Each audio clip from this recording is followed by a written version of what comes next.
In English, he addressed 4 things. That is the generals. He first of all asked the generals to act, and then he spoke on Tagwirei moving around with Mnangagwa. Then he talked about the land reform. Let me close his window, it's gone. He talked about the land reform. Then he talked about 2030.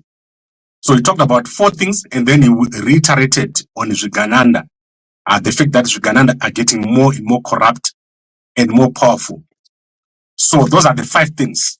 That is the generals asking them to act, Tagwirei traveling around with Mnangagwa, land reform, 2030 resolution in Manicaland, and Zvigananda. Then in the English, in the Shona version, he asked the generals to act, but in a more open manner. He said they must act.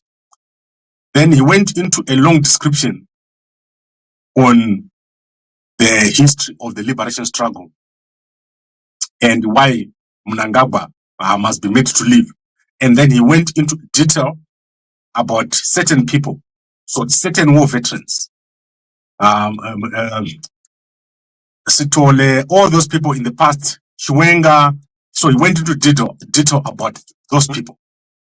And then in the difference between the English version and the Shona version is that in the English version, he asked the generals specifically to act. If they don't act, they will do something. So Geza and his people will do something.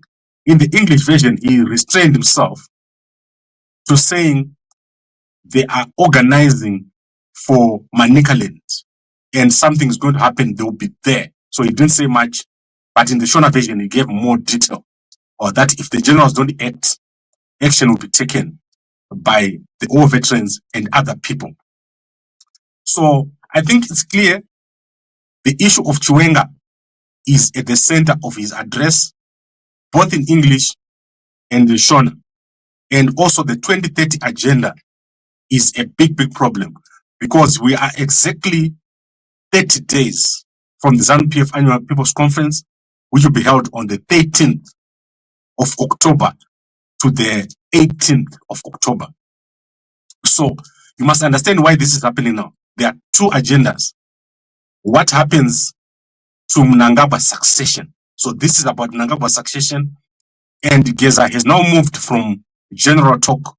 He's now talking specifically about what will happen in ZANU-PF in terms of succession, and that Mnangagwa will not finish his term, because Mnangagwa is trying to extend his term to 2030. I hope that it's clear, and you can go and review the video. I'll put it back here once again, and also we'll try to summarize for you the important parts. But that is what is important.